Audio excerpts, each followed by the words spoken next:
राजू दास जी, मस्जिद नहीं बन सकती मंदिर गिराकर, फिर मंदिर गिराकर मस्जिदें क्यों बनाई गई राजू दास जी, इसको समझा दीजिए आज थोड़ा इनको। और मुफ्ती साहब को ये भी समझाइए कि द्वापर और त्रेता में भी मुसलमान थे, वो बता रहे हैं। मुफ्ती साहब का दावा कितना सही है, इसके बारे में मैं संगीत रागी जी से भी पूछूंगा। अयोध्या में सुप्रीम कोर्ट ने कहा या अपनी अच्छा मंदिर था नहीं था। खान साहब शांत हो जाओ, मुल्ले साहब शांत हो जाओ, शांत हो जाओ मुल्ले साहब। बहुत आपने बोला, आपकी बात को मैंने सुना। मैं आप सभी का आभारी हूँ, इतने देर के बाद आपने वक्त दिया, मौका दिया।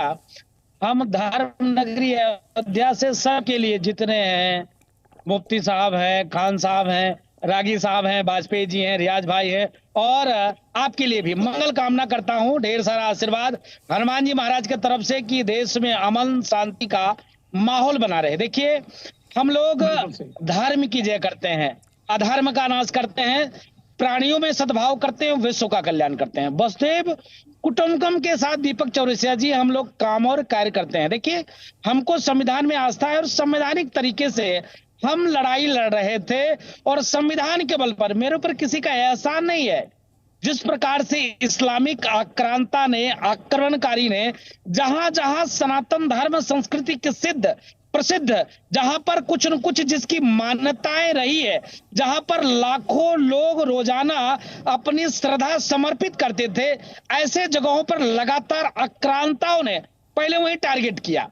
चाहे वो किसी भी मजहब का हो, अभी मजहब का नाम लूंगा तो तमाम मुस्लिम बुद्धिजीवी हैं, बताइए राजू दास जी आप इस्लाम को बोलते हैं, मैं इस्लाम को नहीं बोलता, लेकिन इस्लामिक आतंकवादी को तो बोलना हर व्यक्ति को जायज है, बोलना पड़ेगा। जैसे राजू दास भाई अब भगवे वेश में आतंकवाद का काम करने लगे तो पूरा भगवा वेश को बदनाम नहीं किया जा सकता है। राजू दास को बदनाम करेंगे तो चलेगा, भगवा वेश को बदनाम करेंगे तो नहीं चलेगा। इसी प्रकार से जैसे इस्लामिक आतंकवादियों ने जिस प्रकार से सनातन को तोड़ने का प्रयास किया, भी वो बता रहे थे महोदय, जिनके पूर्वज कभी ठाकुर रहे थे।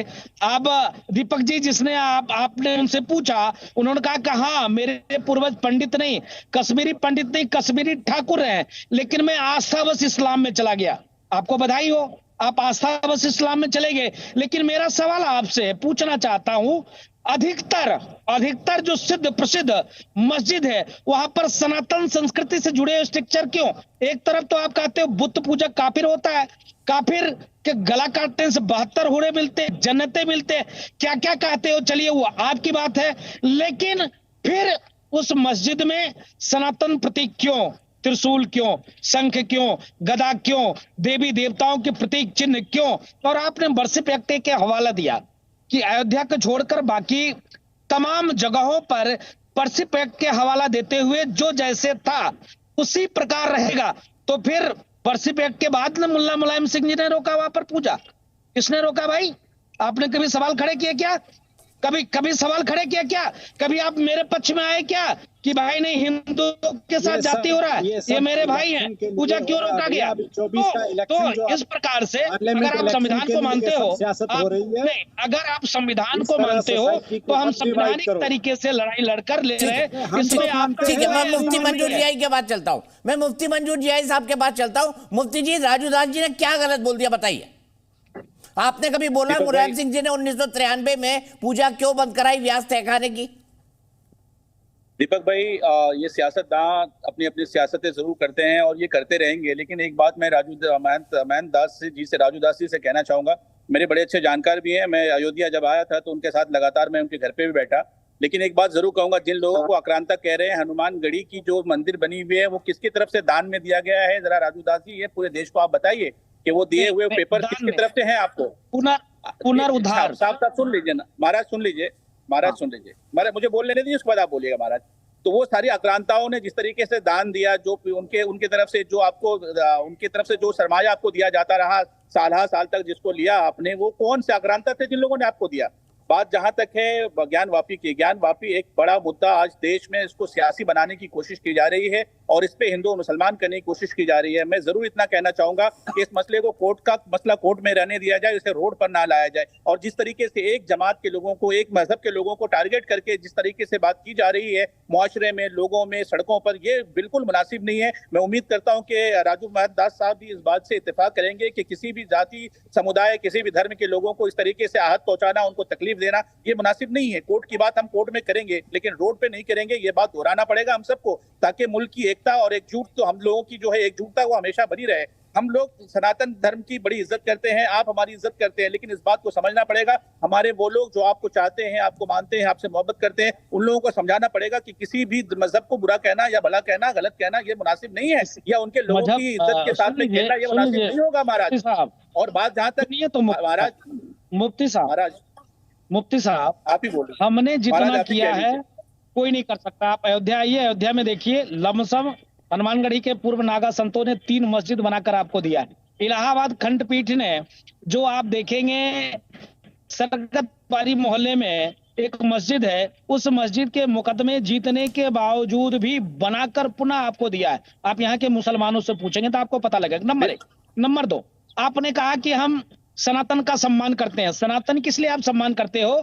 सनातन एक आता सर्वे भवन्तु सुखिनः, सर्वे सन्तु निरामया। तो ज्ञान वापी का जो प्रकरण है, ज्ञान वापी किसी भी प्रकार से औरंगजेब ने बताया, उसके उस पुस्तक में भी आप देख सकते हो। जब आपने कहा दिया किसी भी सनातन से जुड़े हुए, चाहे अन्य मजहब से जुड़े हुए स्थल पर नमाज अल्लाह कबूल नहीं करते, तो इस किस चीज का जिद है भाई? हमने तो जबरदस्ती ली नहीं ना, हम तो कोर्ट के माध्यम से, हम कोर्ट गए, राजनेताओं ने तो मुझको ठगा। माननीय मुलायम सिंह जी ने तो रोक दिया था भाई, पूजा रोक दिया था मुफ्ती साहब। तो विषय है कि कोर्ट के माध्यम से जब हमको फैसला मिला है तो आपको तकलीफ क्यों हो रही है? दस्तावेज आपके पास हैं, हनुमानगढ़ी के सारे दस्तावेज दिखाइए ना देश को महाराज। वो किसने अता किए आपको? वो किसकी अता से आपके पास है, जरा बताइए ना। है मैं बता रहा हूँ, मैं उस पर भी आपको जवाब देना चाहता हूँ। वो जिस प्रकार से हनुमान जी वाल्मीकि रामायण से लेकर रामचरितमानस से लेकर राम द्वारे तुम रखवारे होत ना गया बिन पैसारे, हनुमान जी राजा के रूप में विराजमान थे। जब वो मुस्लिम शासक को ये पता चला, जब मुस्लिम शासक अस्वस्थ था, जब संतों के आशीर्वाद से उस जगह के पुण्य प्रताप से वो व्यक्ति स्वस्थ हुआ, तो इस बारे में जानकारी किया कि यहाँ का महत्व क्या है, उन्होंने बताया राजा के रूप में। तब उन्होंने 500 गांव दान में दिया है, एक नहीं, तामपात्र में लिखा है 500 गांव दान में दिया, 1-2 नहीं, 500 गांव दिया है भैया, 1-2 नहीं। अब यही बात मैं कहना चाह रहा हूँ, ज्ञान वापी मस्जिद का मामला, जिस तरीके से उस वक्त के अकबर के वक्त से वो मस्जिद वहां पर बनी हुई मौजूद है, जिसपे अकबर के जमाने से आज तक नमाज पढ़ी आ रही है, जिस वक्त अकबर के वक्त के लोगों ने वहां पर नमाज अदा की, और बनारस की तवारीख इस बात को और एक सवाल और है, उसके बाद वहां पर ये भी लिखा है उर्दू में, कैसे मुफ्ती साहब मूर्तियां क्यों निकल रही है? और व्यास जी को पूजा का अधिकार तो ब्रिटिश काल से चला रहा है ना। ब्रिटिश काल पहले या अकबर का जमाना पहले है? दीपक भाई जरा बताइए ना। अच्छा। Z News.